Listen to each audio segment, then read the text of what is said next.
Maligayang Pasko sa inyong lahat. Palakpakan ng Panginoon at ngitian ng mga katabi. Isang maligayang ideya ang ating pinagdiriwang. Many people debate the dates, the authenticity of events, details, but the important thing is we celebrate the fact that God sent His Son para ibaba ang langit sa atin dahil hindi natin kayang abutin. Luke 2:7. She gave birth to her firstborn, a son. She was wrapped in cloths and placed him in a manger because there was no guest room available for them. A very familiar story. At sa ganitong mga Kapaskuhan, magandang binabalik-balikan yung basics, although we pray that the Lord will reveal new meanings and new applications sa mga dati na nating mga alam. The manger, ang sabsaban, ang kainan ng hayop. Panginoon, salamat dahil ganun na lang ang pag-ibig mo sa amin that you sent your Son to be with us and with Him you gave heaven, a slice of heaven here on earth at meron kami, Panginoon, na taste of the things to come when we finally meet you face to face. Teach us to add more, deeper, larger, more colorful meanings to Christmas. Lead us. Teach us. Guide us. In the name of Jesus, your Son, we pray with thanksgiving. Manger. It is defined as a long open box or trough for animals to eat from. Kahit nung mga maraming taon, kahit sa Pilipinas ang pakainan ng baboy, yung mga labangan, pakainan ng mga baka, mga kahoy na mga trosong tinanggal yung gitna, naging container para kasya doon yung ipapakain sa mga hayop. At doon inilagay ng Nanay Maria ang kanyang anak na si Jesus, pagkasilang dahil wala naman silang tinuluyan na magandang lugar, wala silang mga gamit. So Jesus was placed in a manger. The important thing to appreciate is that Jesus came from heaven, from God, to earth. It's a long journey, and layo-layo yata, not only in terms of distance, but in terms of essence, yung langit sa lupa. At yun ang nilakbay ng anak ng Diyos na si Jesus. Hindi naman siya sumulpot na mature person agad as an infant at sumilang dahil kay Maria. John 1:9, the true light that shines on everyone was coming into the world. And verse 14, the Word became a human being and lived here with us. We saw His true glory, the glory of the only Son of the Father. From Him, all the kindness and all the truth of God have come down from us. Yung simpleng-simpleng pagkakapanganak kay Jesus sa isang simpleng lugar, sa isang napakasimpleng oras at panahon, ang laki ng kahulugan. Dahil dinala ni Jesus ang buong kalangitan kasama niya para dalhin sa tao, para makarating sa tao. At dinala ni Jesus sa kanyang pagkakapanganak at pagsasakatawang tao ang lahat-lahat, ang buong katotohanan tungkol sa pag-ibig ng Diyos na hindi naintindihan ng Israel, hindi naintindihan ng mundo, at madalas pa nga misrepresented and twisted. That's why God sent His Son to bring with Him to all people the kindness and the truth of God. Because apparently, the kindness and truth of God had not been correctly and precisely represented by the religious beliefs and belief systems of the time and all the times before that. Kasi kung kontento na ang Ama sa representation sa kanya ng religion, ng Judaism, ng mga major religions known to people at that time, ba't pa niya ipapadala ang kanyang anak to bring with Him all the kindness and truth of God if the religious systems existent at the time were already correctly and adequately representing God and presenting His kindness and truth? In other words, hindi masaya ang Ama sa langit kung paano siya minemisrepresent ng religion. That's why He had to personally send His Son in whom all His deity lived in bodily form. That the Son is the true revelation of the Father. It means that there had been untrue and even false representations of the Father. Kaya nang pinapasalamat natin sa Pasko na sa wakas, itinuwid ng Ama sa langit ang lahat ng dapat ituwid tungkol sa mga iniisip ng tao tungkol sa Kanya. Walang iniisip ang tao kundi siya'y malupit, hingi ng hingi lagi ng mga offering, nagagalit, lagi nagpaparusa, hindi mo maabot, hindi mo ma-reach. At pinatunayan ng Ama na hindi totoo ang lahat ng yon. O heto na ang patunay, ang lahat-lahat ng ako represented by my Son, my true Son, pupunta sa inyo para maging kasama nyo. And how can God, who is holy, now make war with humanity that was sinful when His very own Son had become human?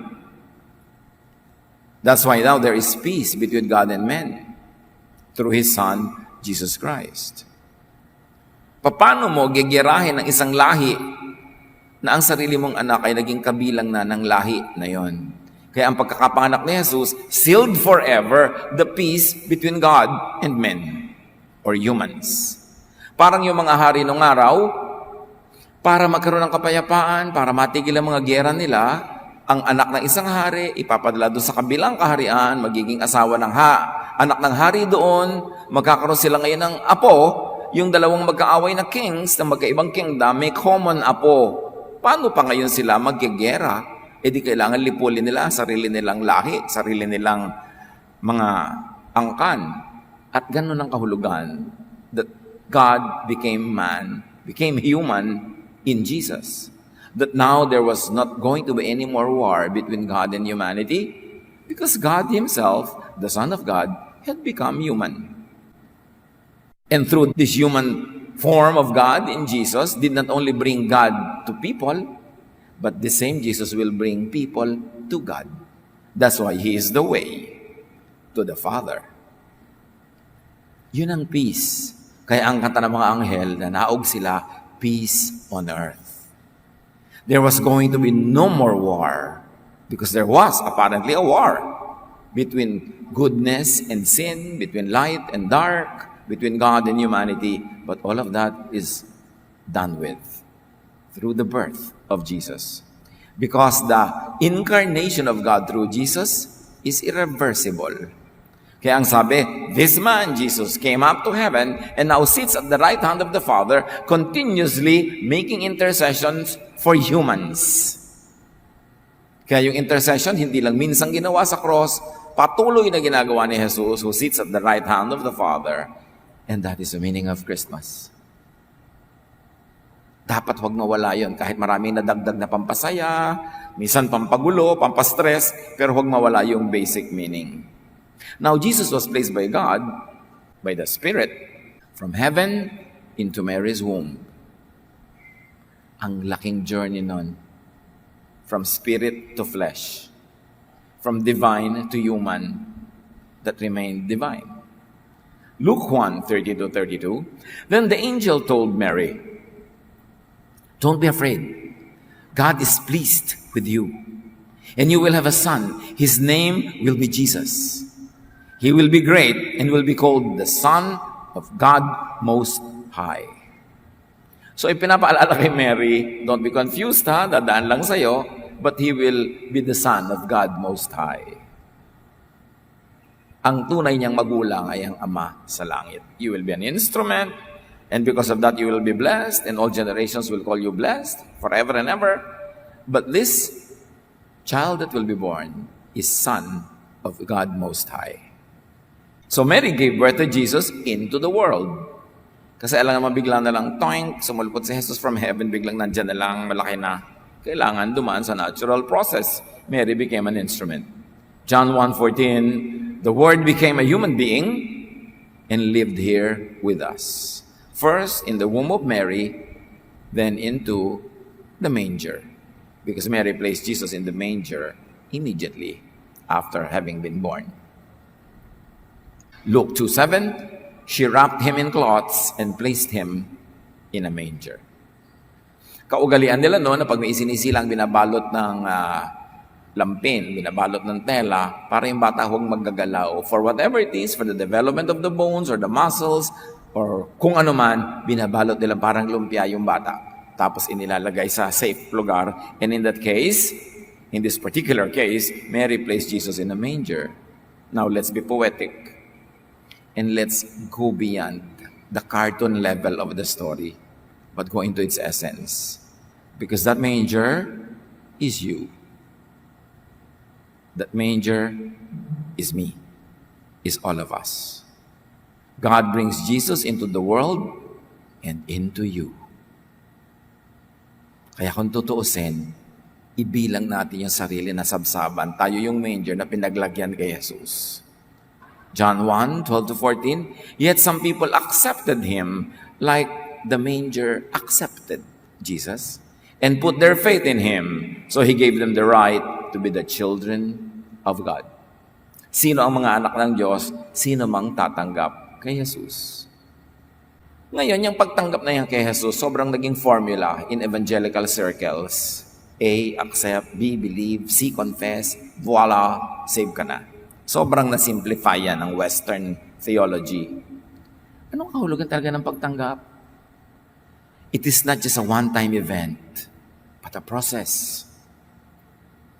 Yes, you come to a point in your life when you realize that Jesus is really the Son of God, that Jesus is heaven on earth, that Jesus is our way to heaven and to the Father, and you believe in that, and because of that, you mentally, you intellectually, intelligently believe, subscribe to it, and you accept Jesus into your mind, into your heart. But that's not all. That's just the beginning. After accepting Jesus into our hearts, into our minds, we go into a lifelong journey of learning from Him, of imitating Him, of being like Him. Kaya dangerous din yung sobrang sinasabi nila na once saved, always saved. Nang ibig sabihin lang nila minsan kong tinanggap, abracadabra, sis, bumba, tuk, saved na ako. Tapos wala na akong pakialam sa buhay ko, wala na akong pag-aaralan, wala na akong gagawin, saved na ako. Sobra namang simplification yun. It is the beginning of your journey with Jesus, but it's not the end. And it's not everything. Mahalagang maintindihan natin na para tayong manger, pinaglagakan. At yung inilagak, infant. Dapat lumaki yun, mabuo, mag-mature, so that we can come to a point in our spirituality when we say, when I was a child, when I was a spiritual child, I thought like a child, I spoke like a child, I reasoned like a child. But now that I am mature, I speak like a mature person. Like Paul said. Kaya hindi sapat yung tinanggap mo sa Jesus, end na. Kailangan mag-mature ka. You grow from glory to glory. You outgrow a certain childishness to grow into a certain level of maturity, and that process never ends. That's why the Bible says we grow from one degree of glory to another, from one degree of Jesusness to the next level, to the next level. And nobody becomes full in this side of eternity. But the important thing is to keep growing. And when we die, like a colonel who dies, who becomes a general, there is automatic promotion. Pag namatay ka, you attain perfection as a gift from God. But that cannot be attained physically, practically, this side of eternity. Kaya dapat nag-grow. Verse 14, the Word became a human being and lived here with us. We saw His true glory, the glory of the only Son of the Father. From Him, all the kindness and all the truth of God have come down to us. Ganun ang nangyari nung isinilang si Jesus. So let Jesus be in you like you're a manger. Let Jesus live in you. Let the kindness and truth of the Father come to you through Jesus and spread through you because now you have Jesus. Kaya magandang isipin that the manger is your heart. Inilalagay si Jesus, inilalagak, kailangan mong tanggapin. Romans 5:5, all this happens because God has given us the Holy Spirit who fills our hearts with His love. So, love. God is love. Jesus is love. And when Jesus is received by the manger, when you receive Jesus into your heart, you are filled with love. Kaya doon mo malalaman, totoo nga bang tinanggap ko si Jesus? Filled ka ba ng love? O ng anger, ng hatred? You will know a tree by its fruit. So, paano mo nalalaman na saved ka na? Paano mo nalalaman na naki Jesus ka na nga talaga? Day by day, you grow more and more loving, more accepting, more forgiving, more tolerant of people, more open. Yung iba habang lalong nagiging relihiyoso, mas nagiging close, mas nagiging rejecting, mas nagiging judgmental, mas nagiging mapambato, mapanghusga, hindi si Jesus. ang pumasok doon at sumakay doon sa manger na yon. Dapat pag-isipan niyang ganyan mga bagay. Hindi ulit ka lang ng ulit taon-taon ang celebrate ng Pasko, pero hindi umaasenso yung Jesusness. We should become more and more like Jesus. Romans 10:10, for it is with your heart that you believe and are justified, and it is with your mouth that you profess your faith and are saved. Of course, heart here is used metaphorically, standing for mind. It is with your mind that you really believe, kasi the heart naman does not think. Symbol lang siya, poetic symbol, na ang center of your personhood, ginagawa ng mga makata your heart, but it's really your brain. Doon ka naniniwala, doon ka hindi naniniwala, doon ka lumalakas ang loob, doon ka pinanghihinaan ng loob. It's your brain. It is the center of our being. So it is really the mind. The manger is your mind. So wag nating layuan. Pag nakikita nating inilagay ni Mary Jesus sa manger, isipin mo, heart ko yon, mind ko yon, at nilalagay sa akin si Jesus.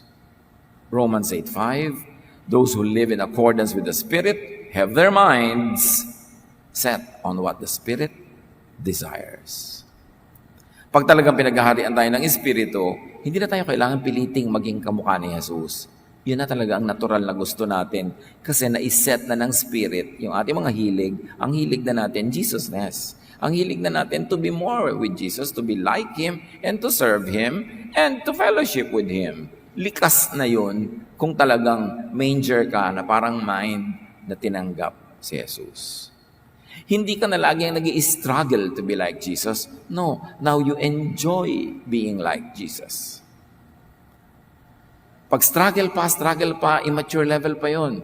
Kasi dapat na-enjoy mo ang Jesusness, ang pagiging katulad ni Jesus na maibigin, mapagtanggap, mapagbigay ng biyaya sa kapwa, mapagpatawad. Ine-enjoy mo, hindi hirap na hirap ka, pinipilit mo lang para huwag magalit ang Diyos.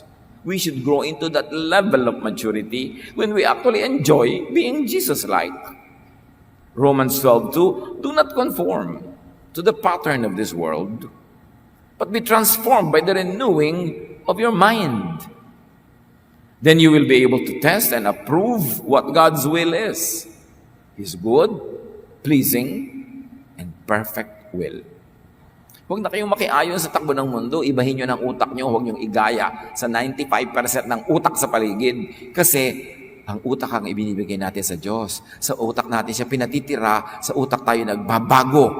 At pag nagbago ang ating pag-iisip, susunod ang ating katawan, ang ating mga habits, ang ating lifestyle, ang ating character, but it all begins with thought. So the real battleground is the mind, the realm of thought. Doon tayo nagtuturo ng disiplina sa ating sarili at doon tayo lubos na nag-aaral kung paano ba umandar ang isip ni Jesus at yung andar na yun ang susundan natin.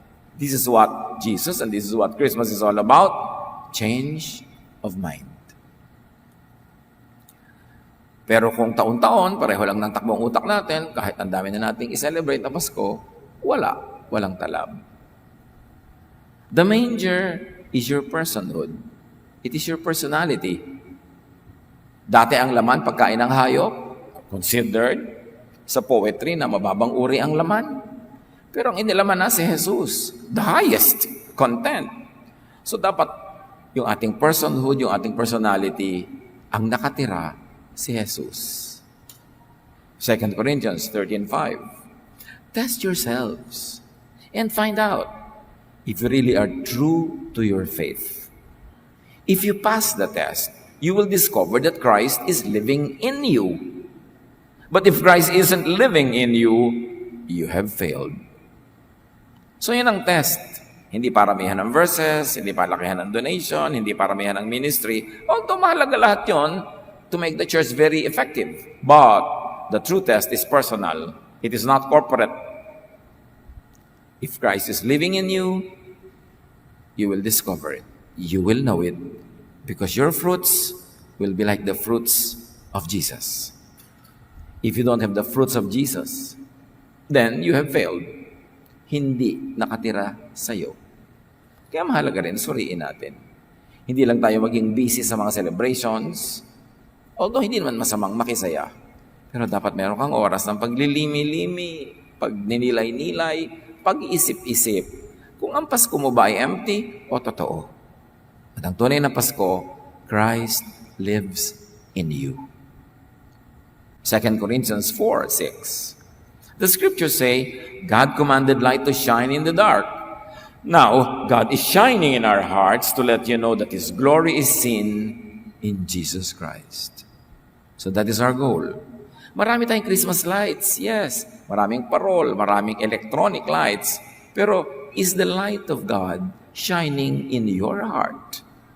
Not the electronic light on the wall, not the electrical light on the tree, but the light of the Spirit shining in your hearts and shining through you. And you become the light of the world like Jesus is the light of the world. That where you go, it's as good as Jesus is there. Pag may magkaaway na pagbabati dahil ikaw ay namamagitan. Pag may gutom, may nakakain, may nabubusog, kasi nagbibigay ka ng pagkain. Pag kami nahihirapan, nagbibigay ka ng ginhawa. Kaya sabi ni Jesus, blessed kayo kasi nakakakulong ako, dinalaw niyo ako, may sakit ako, inalagaan niyo ako, gutom ako, pinakain niyo ako, hubad ako, dinamitan niyo ako. Malaki ang gantimpala ninyo. Sabi ng mga tao, kailan naman po namin nakita yan na nangyari sa inyo? Hindi naman namin nakita yan. At sabi ni Jesus, aba, pag ginawa niyo yan sa mga dukha, mga kawawa, mga api, mga gutom, mga hubad, ginawa niyo sa akin yun. Yun ang bilang nun, yun ang point nun. You did it to me. So pag ginagawa natin yun, yun ang ibig sabihin na may Pasko ka na nga. Kasi the light of God shines not only inside your heart, but through you, so that it serves as a light for people around. That they get to see God, the invisible God, through you and your visible deeds. That they feel the love of Jesus through you. You become an instrument of God's blessing. Yun ang ibig sabihin that Christ lives in your manger. So invite, welcome, and let Jesus come into you. If you haven't yet. And if you have, continue the relationship. Essentially and progressively. Revelations 3:20. Listen, I am standing and knocking at your door. Sabi ni Jesus, if you hear my voice and open the door, I will come in and we will eat together. Kumakatok ako sa iyong pintuan, pag pinagbuksan mo ako, papasok ako, at tayo'y kakain magkasama.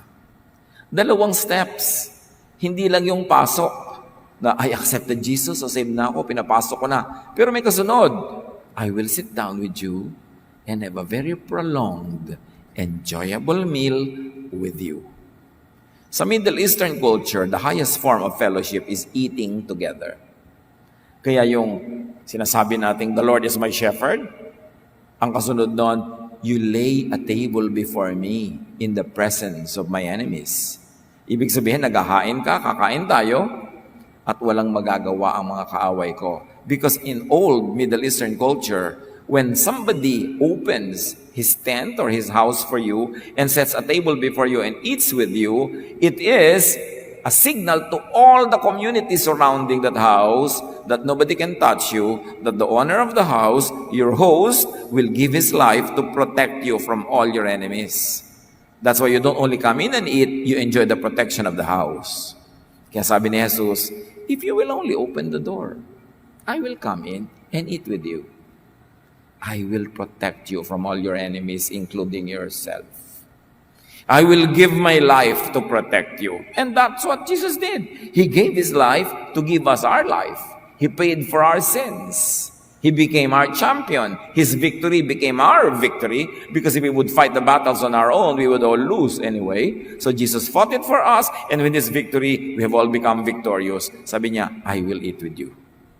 Nobody can touch you. Dadaan muna sila sa ibabaw ng aking malamig na bangkay. At ibinigay ni Jesus yung bangkay na yon, pero hindi siya nanatiling bangkay. He rose from the dead, proving that His ministry of salvation was a grand success. Yun ang Pasko. You cannot appreciate Pasko without connecting it to Holy Week. Dumating siya, yun ang Pasko. Pero anong ending? Namatay at nabuhay siya para sa atin. Sabi niya, I will come in. But it's not going to be a one-time, 1 minute, 1 second event. I will eat with you all your life. We will be together on the table, fellowshipping. I will be teaching you. I will be an instrument of the Father in heaven to make you like me, because I am the Son of God, so that you too will become a child of God. And actually, you have become a child of God the moment you accepted me. But legal status lang yon. Sa totoong buhay, ang layo-layo pa ng itsura mo. So pagtrabahuhan natin yan, let us work together. That's why Christmas is not only a certain day of the year. It is every day of the year that you make Jesus come into you and join you and change you from glory to glory. Same with me. All of us. John 1:12. Yet some people accepted him and put their faith in him, so he gave them the right to be the children of God. So to be a child of God, it's not joining a certain religion. It's not wearing a certain costume. When you accept Jesus and you know what you're doing and you're accepting him in spirit, in truth, and in practical deed, you are a child of God. And of course, children have to move to adulthood. That's why it is important to keep dining with Jesus, fellowshipping with Jesus, and be filled with Jesusness. So let Jesus live and grow in you. Yung bang habang dumadaan ang araw, mas Jesus ka na kaysa mas ikaw dati. Yung parang, ano nangyayari sa kanya? Nagiging katulad siya ni Jesus. Dapat ganun. Galatians 2:20, it is no longer I who live, but Christ lives in me. And the life I now live in the flesh, I live by faith in the Son of God. I dedicate to the Son of God. I live the style that the Son of God would want me to have. I am a little Christ. That's why I am a Christian. I am a Jesus believer. It is important. So make your heart the kingdom of God. Make your heart an extension of the kingdom of God. Kaya si Jesus, tinatanong siya, nasaan ang kingdom? Nasaan ang kingdom? Kailan darating ang kingdom? Sabi ni Jesus, the kingdom is in you. Nasa inyong puso. Nasa inyong lifestyle. Kaya pagka mga tao nagtanong sa'yo, nasan ba ang kingdom of God? It's in my heart. Don't you feel? I am the kingdom of God. Now, if you open your heart, Jesus comes in and eats with you. You become another extension of the kingdom of God. Person to person, door to door, house to house, the kingdom of God will spread and increase as one by one hearts open up to Jesus and accept him as their Savior, as their Lord, and begin a lifestyle of tutelage by Jesus, of being taught, of being trained. Yun ang pagpapalaki ng kingdom of God, hindi pagpapalaki ng relihiyon, hindi pagpapalaki ng attendance ng mga churches, hindi pagpapalaki ng mga building. Ang kingdom of God is not a building. The church is not a building. The church is the fellowship of true believers. So you want the kingdom of God to increase? Talk about Jesus, model Jesus, focus on Jesus, and let people become more and more like Jesus. Then the kingdom comes. Huwag tayong antay ng grand coming of the kingdom na may mga trompeta, mga kidlat, mga puputok na bulkan. With every heart that opens to Jesus, the kingdom of God comes. First to that person, and then the kingdom of God on earth extends for every one of us who are people of the kingdom, who are children of God. Luke 8:15, those seeds that fell on good ground are the people who listen to the message and keep it in good and honest hearts. They last and produce a harvest.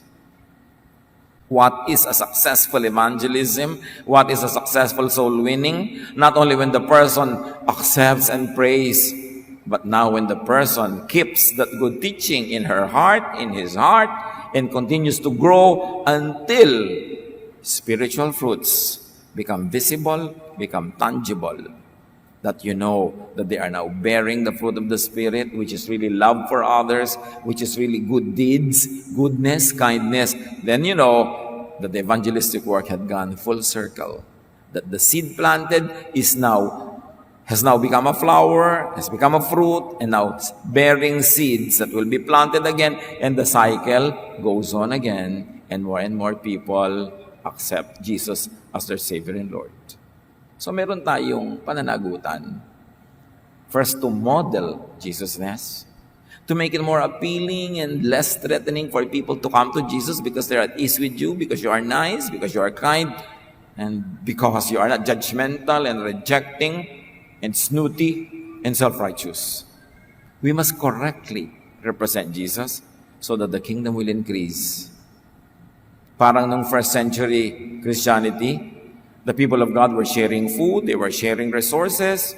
So ang sabi sa Bible, and the Lord added to their number daily those who were being saved. Why?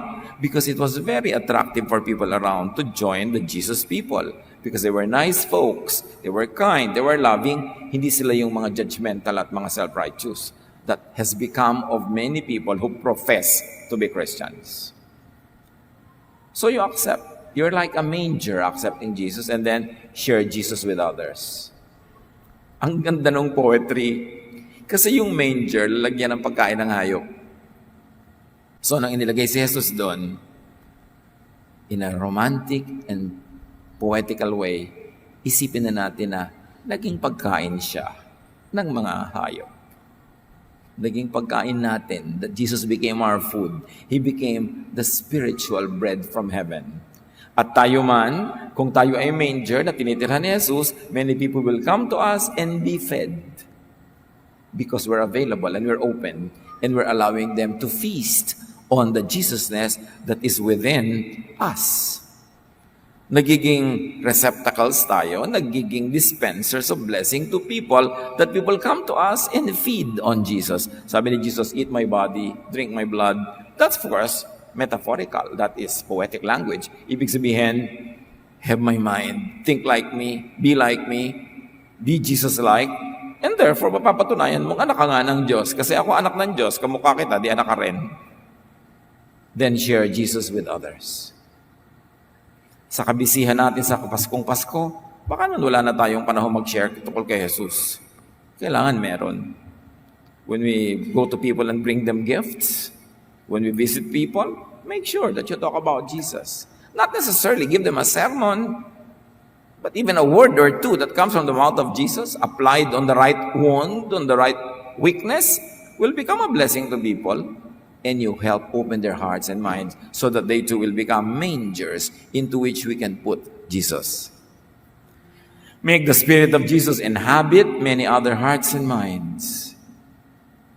Make Jesusness reside and rule in many other people's lives. That's what Christmas is about. Huwag tayong malito. Acts 4:18-20. So they called the two disciples back in and told them that they must never, for any reason, teach anything about the name of Jesus. Peter and John answered, do you think God wants us to obey you or to obey Him? We cannot keep quiet about what we have seen and heard. So, under threat, Peter and John said, no, we cannot be made to keep quiet about Jesus.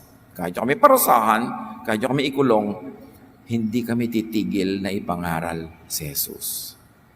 Sa buhay nga natin ngayon, wala namang ganong threat. Some of our churches in some countries that are close to the gospel, they're under threat when they spread the word of Jesus. But we in this country, we are not. So dapat ang dami-dami natin na si-sharean, wala namang threat. Dapat nating dibdibin ang pananagutan nating nakakakilala kay Jesus para ipakilala pa siya sa iba. Huwag nating solohin. Kasi manger tayo, kainan ng iba. Dapat marami kumakain pag lumalapit sila sa atin at pinapakain natin sa kanila the words of Jesus. John 4:28-30. The woman left her water jar and ran back into town. She said to the people, come and see a man who told me everything I have ever done. Could he be the Messiah? Everyone in town went out to see Jesus. Dahil sa napakagandang presentation ng babaeng ito, hindi niya sinabing, alam mo, pumunta kayo kay Jesus, masosolve lahat ng problem nyo, mababayaran lahat ng utang nyo, gagaling lahat ng inyong sakit. Ganyan ang pangako ng iba eh. Hindi naman nagayari, nadi-disappoint yung marami. Sabi lang niya, could could this be the Messiah? A very interesting question. It was very interesting because it came in a question form. Naturally, the people would like to find the answer to that question. So they went to Jesus, and indeed, Jesus was the answer. They found the answer. And they asked Jesus to stay in their village 2 or 3 more days. Kasi nasarapan silang makinig kay Jesus. Kasi may nangimbita. Kaya pinopromote natin ang mga sambahay. Pumupunta kayo sa church, hindi nyo naman kasama yung mga kamag-anak nyo, mga kapitbahay, kumisan sariling housemate, kasambahay, hindi kasama, kapamilya, hindi kasama. So we bring the church to your home. Buksan yung home nyo, maglagay tayo ng sambahay, a simple Bible study, stressless or less stress, na paraan ng paggagawa ng isang activity, simple. And you will bring the church, you will bring heaven into your house. Dapat kasi nating ilapit sa mga tao, lalo sa mga taong nahihirapang lumapit. Acts 1:8. But the Holy Spirit will come upon you and give you power. Then you will tell everyone about me in Jerusalem, in all Judea, in Samaria, and everywhere in the world. Yun ang mandate ni Jesus. Ikwento niyo ako sa mga malapit sa inyo, sa mga malapit-lapit, at sa mga Samaritans na ayaw ninyo, at sa ends of the world na hindi nyo kilala. So all 4 levels of relationships with people, magpupunta tayo doon to share about Jesus. Matthew 28:19, go to the people of all nations and make them my disciples. Because if you didn't do that, they will be the disciples of someone else. Make them my disciples. You will be the instrument in making that happen. Baptize them in the name of the Father, the Son, and the Holy Spirit. So para madalian tayong matandaan ang lahat-lahat ng ito, be a manger. Yun lang. Tanggapin niyo si Jesus. And then, dahil nasa inyo si Jesus, maraming ibang pupunta sa inyo para kumain. Ang kakainin nila, ang salita ni Jesus, ang katuruan ni Jesus. At ang silbi mo doon, you are a manger. Naging receptacle, naging sisidlan, naging meeting point between God and the people that need God, then maganda ang Pasko. Make people's hearts and minds become new mangers into which other people will come to them and be lovingly cared for. So, cradle ka, pwede mo gawing cradle ang iba, but you begin by telling people about how good Jesus is. That's why it is important to realize the mission of Christmas. Take it upon yourself as your mission to make it really more meaningful because this is what Christmas is all about. Panginoon, salamat po sa inyong mga kabutihan sa amin. Napakarami ng mga celebrations. Nawa hindi lang namin bilangin kung magkano natanggap naming regalo, ilan na ipamigay namin, kundi magbilang kami ng mga espiritu, mga kaluluwa na dadala namin sa inyong paanan. Magbilang kami ng mga taong nagiging manger, nagiging sabsaban, into which you come because we bring you to them and because we bring them to you at maraming ibang makikinabang at kakain doon. But first, we make ourselves your manger, O God. Live in us, grow in us, and fill us with your fruits, with your glory, with your kindness. Pagbulay-bulayan natin mga ito, pag-isip-isipan as we celebrate Christmas.